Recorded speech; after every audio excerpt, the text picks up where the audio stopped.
मंगलमय मंगल करना जिनमो बारंबार। सात समुद्र की मसी करो लेखनी सब बन राय। धरती सब कागज करो गुरु गुण लिखा न जाए। अब गुण मेरे बापू जी बख्शो गरीब निवाज। जो मैं पूत कपूत हूँ तबो पिता को लाज। धन्य धन्य सदगुरु सुखदा महिमा कही न जाए। जो कछु कहूँ तुमरी कृपा मोते कछु न बसाए। बोलिए प्रेम से श्री सदगुरु महाराज की। अव्यक्त रूप में अनंत श्री विभूषित परमाराध्य ब्रह्मलीन गुरुदेव के त्रैलोक पावन पाद पद्मों में कोटि कोटि नमन। गुरुदेव के मस्तिष्क स्वरूप ब्रह्मलीन पूज्यपाद महर्षि संतचवी परमहंस जी महाराज, उनके हृदय स्वरूप पूज्यपाद ब्रह्मलीन महर्षि साई स्वामी जी महाराज तथा संत मत के वर्तमान आचार्य महर्षि हरनंदन परमहंस जी महाराज के चरणों में कोटि कोटि नमन, कोटि कोटि प्रणाम। आदरणीय हमारे श्री कृष्ण बाबू और हमारे उनके सुपुत्र श्री दिलीप बाबू और के नाम बोले श्री दिगंबर भारती जी और हमारे धीरेन्द्र पंडित जी। सत्संग प्रेमी सज्जनों, माताओं बहनों, सबों को नमन है, सबों को प्रणाम है। गुरु महाराज की असीम कृपा है कि आज हम आदरणीय श्री किशन बाबू जायसवाल के घर में आए हैं सत्संग करने के लिए। गुरु महाराज कहते थे जहाँ भी रहो सत्संग करो। सत्संग भगवत कृपा है। सत्संग ऐसे किसी प्राणी को नहीं मिलता है। गोस्वामी तुलसीदास जी कहते हैं पुण्य पुंज बिना मूल्य न संता। जब तक पुण्य का पुंज जमा नहीं होता संत महात्मा का दर्शन नहीं होता। संत समागम हरि कथा तुलसी दुर्लभ दोय। सुतवित दारा लक्ष्मी पापी के भी हो। संत का समागम और हरि कथा इस संसार में दो दुर्लभ बातें हैं। धन दौलत बेटा बेटी ये सब पदार्थ तो पापी के भी मिल जाते हैं, लेकिन ये चीज़ों का होना दुर्लभ है।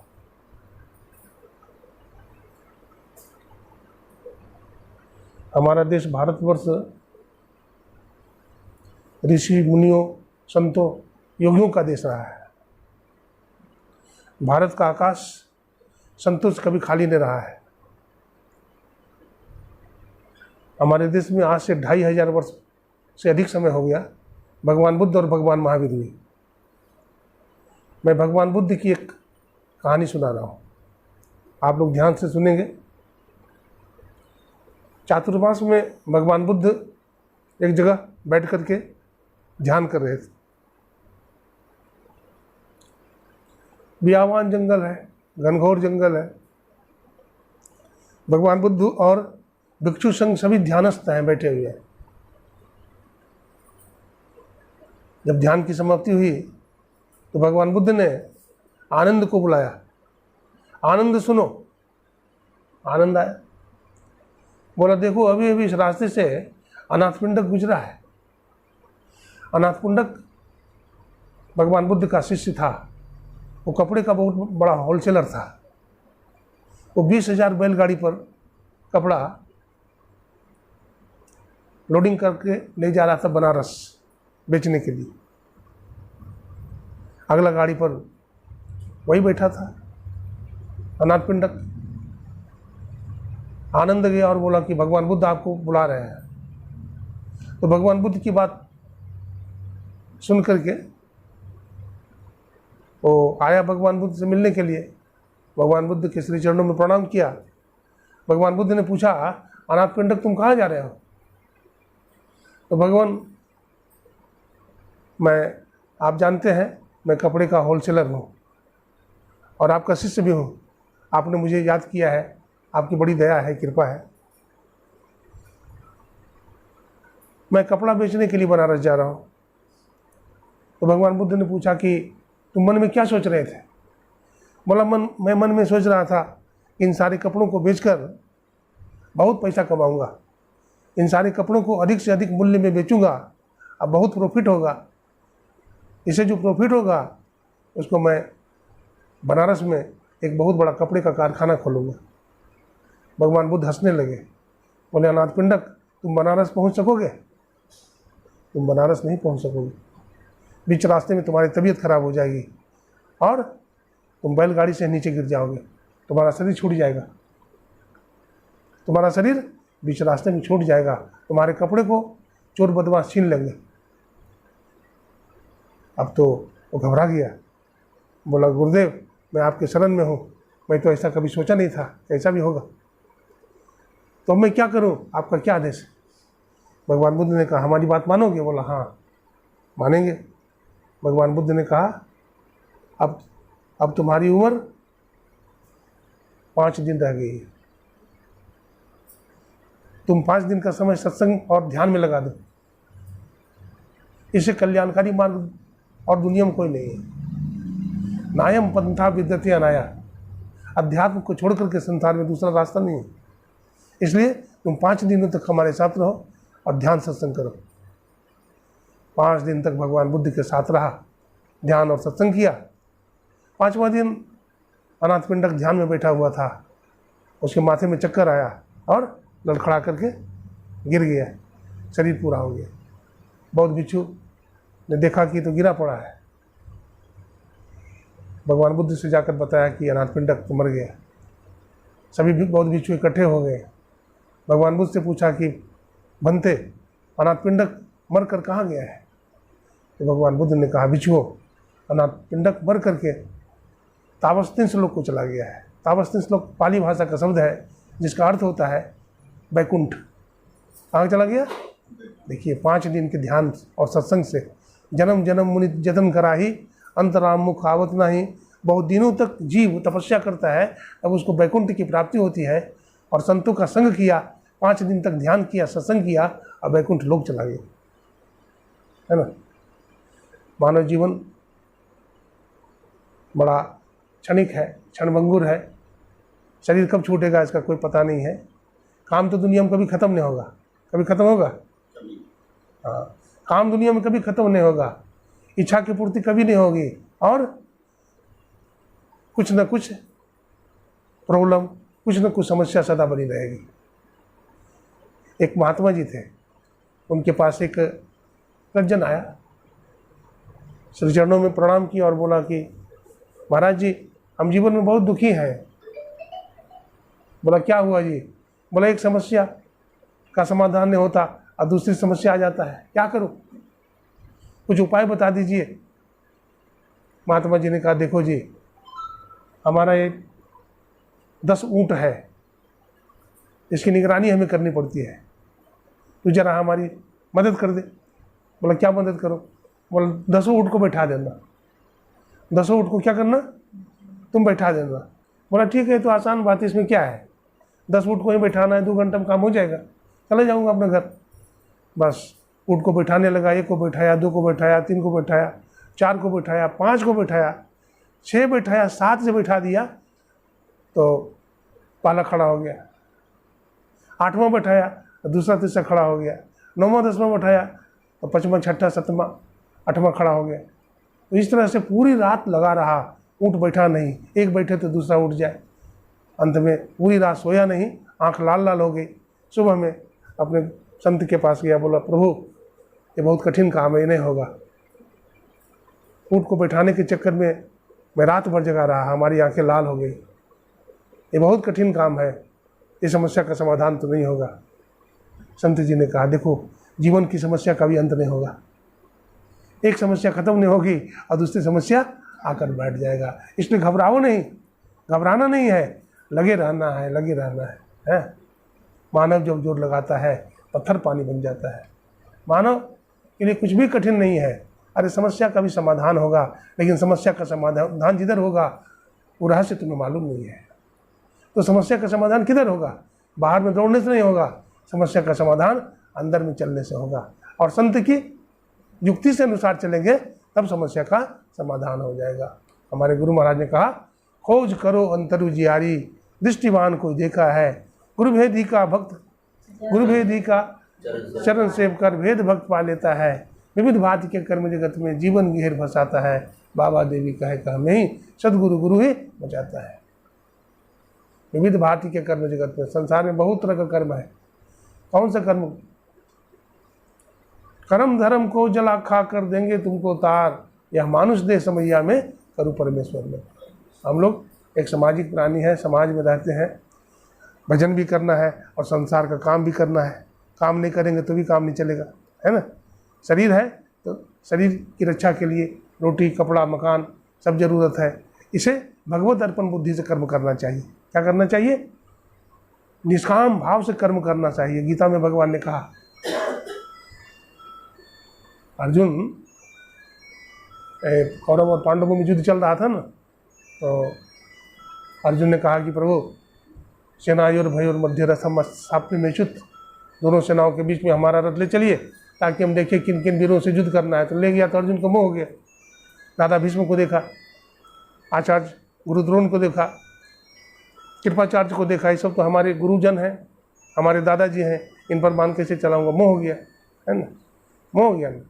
तो युद्ध नहीं करना चाहा, हाथ कांपने लगे। तो भगवान ने उसको धर्म की शिक्षा दिया कि देखो अर्जुन, ये धर्म युद्ध है। अगर धर्म युद्ध नहीं करोगे तो पापियों की विजय हो जाएगी, दुराचारियों की विजय होगी और संसार में अनर्थ हो जाएगा। इसलिए ये पापी हैं, इसको मारो। मारना तुम्हारा धर्म है ना, ये अन्यायी है, आतताई है, इसको मारो। मारना ही तुम्हारा धर्म है, इसको मारो। तभी तो भी नहीं बात माना। तो भगवान ने समझाते समझाते उसको कहा कि देखो तुम नहीं मारोगे तो भी मैं इसको मार डाला हूँ, ये मरे हुए हैं, इसलिए तुम कीर्ति प्राप्त करो। तो ये नहीं माना। तो भगवान ने अपना विराट रूप दिखाया। जब विराट रूप दिखाया भगवान ने, तब भगवान को देख कर उसको समझ में आया कि नहीं भगवान है। तब अंत में कहा है अर्जुन, नष्टो मोहा स्मृतिर्लब्धा। हे प्रभु, आपकी कृपा से हमारा मोह नष्ट हो गया, मैं स्मृति को उपलब्ध हो गया। हे गोविंद, अब जो कहोगे मैं वही करूँगा। तो अर्जुन ने फिर युद्ध किया है और भगवान ने उसका रथ पर बैठा है। गीता पढ़िए ना, तो हर जगह मिलेगा। अर्जुन उवाचा अर्जुन उवाचा अर्जुन उवाचा। जब अर्जुन भगवान की बात नहीं माना तो भगवान ने कहा ठीक है, तू अपने मन की बात कर, है ना। तो जब भगवान के शरण में आ गया तब भगवान उसके रथ पर बैठे हैं और रथ का संचालन किए हैं। 18 अध्याय गीता सुनाए हैं। 18 अध्याय गीता भगवान। देखिए भगवान कितना भक्त के दयालु हैं, भगवान कितना कृपालु हैं कि भक्त की हर समस्या का समाधान करते हैं। भगवान ने तो कहा था रणभूमि में अस्त्र शस्त्र में नहीं उठाऊंगा, है ना। लेकिन जब अर्जुन हारने लगा, भीष्म पितामह ने बाणों की बौछार कर दिया, एक एक दिन में 10-10 हजार सैनिक मारने लगे। तो भगवान को भी चिंता हो गई, माथा घूमा, बोला ये तो महाभारत समाप्त कर देगा ये और अर्जुन को भी मार डालेगा। तब भगवान अपने रथ पर से कूदे हैं और रथ का चक्का लेकर तो मारने के लिए दौड़े। तो भीष्म पितामह तो हाथ जोड़ लिए, प्रभु जिसका साथ आप दे दें तो उसे तो हार जाना ही अच्छा है। प्रभु मैंने देखा, प्रबल प्रेम के पाले पड़कर प्रभु को नियम बदलते देखा। खुद का मान टले टल जाए पर भक्त का मान न टलते देखा। गोकुल के गोरस पे 100 बार मचलते देखा। प्रबल प्रेम के पाले पड़कर प्रभु को नियम बदलते देखा। भगवान भक्त के लिए अपना नियम तोड़ देते हैं। भीष्म पितामह ने कहा प्रभु आपने अपना प्रण तोड़ दिया, हमारे प्रण की रक्षा की। तो भगवान ऐसे कृपालु हैं, दयालु हैं, बड़े भगवान बड़े दयालु और कृपालु हैं। देखिए पूतना जो भगवान श्री कृष्ण को जहर पिलाने गई थी, है ना, भगवान ने पूतना का दूध पिया, खून भी पिया और भगवान ने गई थी जहर पिलाने के लिए। अब भगवान की दयालुता देखिए, कृपालुता देखिए कि भगवान ने पूतना को वही स्थान दिया जो माता जसोदा को दिया। माता जसोदा का भी दूध पिया भगवान ने, हाँ, अब पूतना को दूध दिया, ये हमारी माँ बन करके आई है, इसलिए माता जसोदा का जो स्थान दिया वही स्थान पूतना को भी दिया। पदावली में लिखा है गुरु नाम गुरु नाम, गुरु नाम भज गुरु नाम, भज ले गुरु को नाम पूरन काम। भगवान तो अपना लोक देते हैं, लेकिन गुरु अपना लोक देते हैं। अरे भगवान का जो लोक है वहाँ से पुनरावर्तन होता है, खिसकना होता है, नीचे आते हैं फिर ऊपर जाते हैं, चढ़ते हैं उतरते हैं, चढ़ते हैं उतरते हैं, लेकिन सदगुरु का जो लोक है वहाँ से फिर जाना आना नहीं होता है। वो परम धाम है, वो परम सत्ता है। भगवान कृष्ण कहते हैं न तद्भासय तो सूर्यो न शशांको न पावका यद गत्वा न निवर्तन्ते तद्धामम परमम मम, है ना। उस आत्मा को सूरज नहीं प्रकाशित कर सकता, न चांद न सूरज कुछ प्रकाशित नहीं कर सकता। वहाँ जाकर के जीव पुनः माँ के गर्भ में उल्टा नहीं लटकता। वो परम सत्ता है, वो परम पद है जिसको मोक्ष पद कहा है। ये स्थूल शरीर है, 5 शरीर होता है, स्थूल शरीर, सूक्ष्म शरीर, कारण शरीर, महाकारण शरीर, ये चारों जड़ शरीर है। इसके ऊपर एक चेतन शरीर है जिसको कैवल्य शरीर बोलते हैं। इसलिए गुरुदेव जी का पदावली में लिखते हैं घटपटती हो के पार में साईं बसे ही अंतरे, जो मिलन को चाहता चटपट से करो संत संग। जो मिलना चाहता है तो चटपट से क्या करना चाहिए, संतों का संग करना चाहिए। चटपट से संतों का संग करना चाहिए। संतों का संग करने से जीव का परम कल्याण होता है। इसलिए प्रथम भगति संतन और संगा, पहली भक्ति संत का संग कीजिए। संत चरण मन लाग रे तेरी अच्छी बनेगी। सबरी की बन गई, मीरा की बन गई, ध्रुव जी की बन गई, प्रहलाद जी की बन गई, प्रेम और वैराग रे तेरी अच्छी बनेगी। संत शरण मन लाग रे तेरी अच्छी बनेगी। तो संतों के शरण में जाए। गोस्वामी तुलसीदास जी कहते हैं घर में, परिवार में, समाज में हम रहते हैं तो मिल करके रहिए। भाई से भाई, माता पिता की सेवा कीजिए, भाई भाई मिल करके रहिए, है ना। बहन बहन मिल करके रहिए, बड़ों का सेवा कीजिए, माता पिता की सेवा करिए, सास ससुर की सेवा करिए। तो सेवा से क्या होगा, मन पवित्र होगा। सेवा करने से मन पवित्र होता है ना। जिस घर में सेवा नहीं है वो घर नरक बन जाता है। पत्नी पति की सेवा नहीं करेगी, घर नरक बन जाएगा। बेटा माँ बाप की सेवा नहीं करेगा, बहू सास ससुर की सेवा नहीं, घर नरक बन जाता है ना। यही स्वर्ग है और यहीं पर भी नरक है। इसलिए सेवा करिए। कुछ नहीं जान तो सेवा ठान, सेवा करिए। देखिए सत्संग मिलाता है। अभी हमारे आदरणीय जो किशन बाबू मिल गए, देखिए वहाँ सत्संग में आए, अपने घर में सत्संग करा लिए। सत्संग मिलाता है, सब परिवार को मिला लिया सत्संग। सुई सुहागा संत जन तीनों मेल करंत। सुई जानते ही हैं, कपड़ा सीने वाला। सुहागा जानते हैं,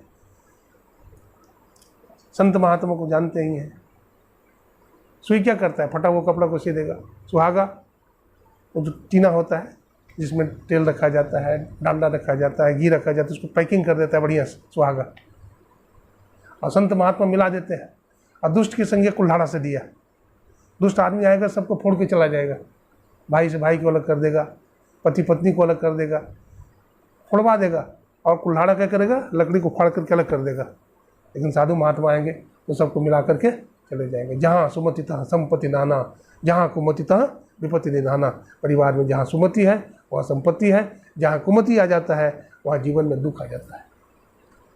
तो हमें सुख मिले, हमें आनंद मिले, क्या करना चाहिए। गुरु महाराज का जो सिद्धांत है, त्रैकाल संध्या कीजिए।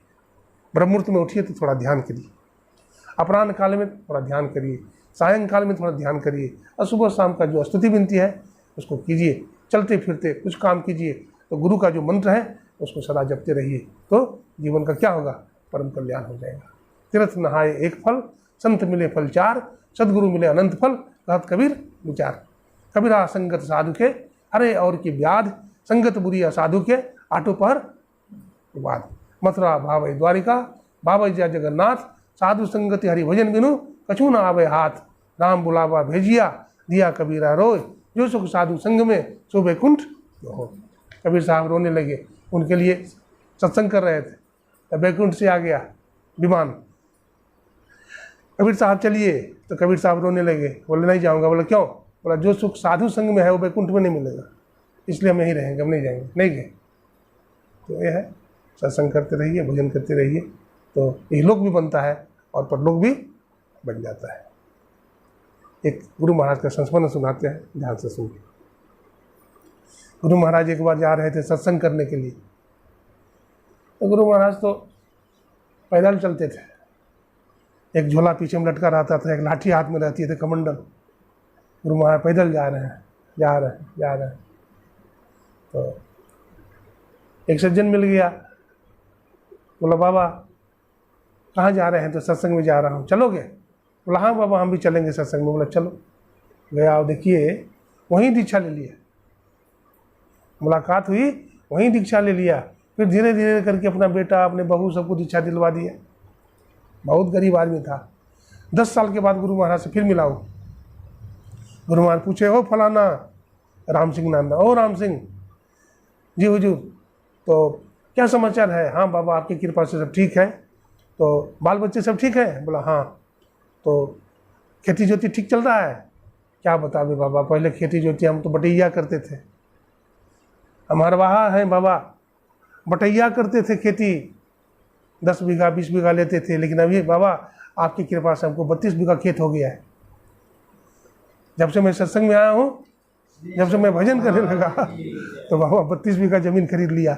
और बाबा हमारा मकान भी है, 2-3 बेटा है हमारा, तीनों बेटा ने अलग अलग मकान बना लिया है। ये सब आपकी कृपा है। तो भजन करेंगे, सत्संग करेंगे तो आध्यात्मिक विकास तो होगा ही हो, संसारिक विकास भी हो जाएगा। बोलिए प्रेम से श्री सद्गुरु। हमारे दिलीप बाबू हैं, देखिए कहानी सुनिए। एक किसान था, तो किसान के 5 बेटा था। माता पिता बूढ़े हो चुके थे, 4 बेटा की शादी हो गई थी और 1 बेटा कुमारा था। तो माता पिता ने सोचा कि छोटा बेटा का भी शादी कर देंगे, ऋण से उऋण हो जाएंगे, जीवन का कोई ठिकाना नहीं है, पके हुए आम है कब टपक जाएंगे। छोटा बेटा की शादी कर दी। छोटी बहू जो आई बड़ी सुलक्षणी,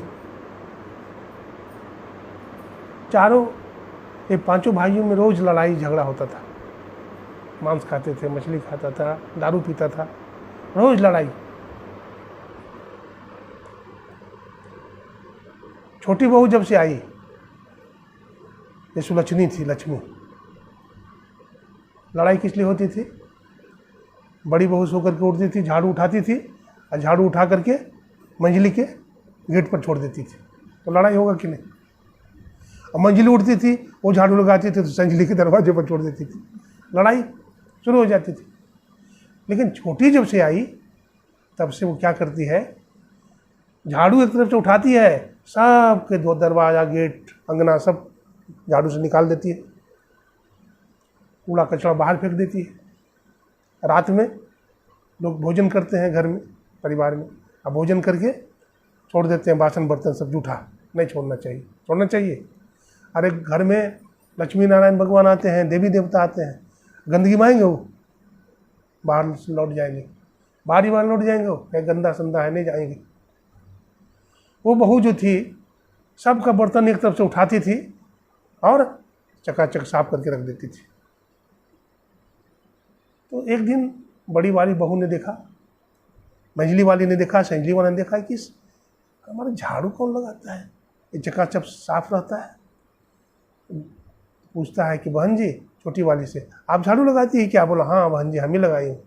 तो क्यों लगाती हूँ सबके घर में झाड़ू? तो बहन जी हमारे घर में संत महात्मा आते हैं, हमारे गुरु महाराज आते हैं, वो सिखाते हैं कि जो दूसरे के घर में झाड़ू लगाता है भगवान उसके हृदय में झाड़ू लगा देता है, उसके हृदय को साफ कर देता है, इसलिए सब झाड़ू में लगाती हूँ। तो बड़ी वाली बोलती है, बहन ये सेवा हम ही को दे दो ना, हमारा तो मन बहुत गंदा रहता है, हम बहुत पापिनी हैं। बोला ठीक है ले लो। और सबका बर्तन साफ कर रही है। तो फिर बीच वाली जेठानी बोलती है कि बहन तुम ही सबकी भाड़ा बर्तन साफ करती? बोला हाँ। तो क्यों साफ करती तू सबकी? बोला हमारे घर में गुरु महाराज आते हैं, संत महात्मा आते हैं, वो सिखाते हैं हम लोगों को कि जो दूसरे का बर्तन साफ करता है भगवान उसकी गरीबी को साफ कर देता है, दूर कर देता है। तो सबसे गरीब तो हम ही हैं, ऐसे हमको दे दे। अब वो सबका बर्तन साफ करने लगे, कोई झाड़ू लगाने लगे, कोई अन्य सेवा करने लगे, तो सब में मेल होने लगा। देखो सेवा से प्रेम होता है, प्रेम से मेल बढ़ता है। छोटी बहुरानी जो सत्संग करती थी तो सब लोग बैठने लगी, सब करने लगे। धीरे धीरे भाई लोग भी आकर बैठने लगा, मांस मछली छूट गया है, खाना पीना सब छूट गया और सब का भोजन एक ही साथ बनने लगा, मेल जोल से रहने लगा। अब क्या होता है, प्रणाम ही नहीं करते। बड़ा भाई को छोटा भाई प्रणाम नहीं करता, बेटा माँ बाप को प्रणाम नहीं करता, प्रेम कहाँ से होगा। पुराने ज़माने में देखिए धर्मपत्नी होती थी, वो पति का चरण दबा के सोती थी, तो पति पत्नी में झगड़ा होता था। अब झगड़ा होता है ना। पुराने ज़माने में देखिए पतिव्रता नारी जो अपना पति का चरण दबा के सोती थी, हैं, माता जानकी भगवान राम के चरण दबा के सोती थी। और कौन, भगवान श्री कृष्ण की धर्मपत्नी का नाम क्या था, बोलिए, रुक्मिणी जी। रुक्मिणी जी चरण दबा के सोती थी। पति पत्नी में झगड़ा हुआ कभी नहीं हुआ। आजकल नहीं दबाती तो झगड़ा होगा कि नहीं, उल्टे हो गया। हाँ, तू ही हमारा चरण दबा दे, हाँ उल्टे हो गया। इसलिए प्रेम नहीं है, इसलिए सेवा करिए। कुछ नहीं जानते सेवा ठान। देखिए एक महात्मा ने कहा जो माँ की सेवा करेगा वो कभी श्रीहीन नहीं होगा। श्री समझते, धन दौलत सदा रहेगा।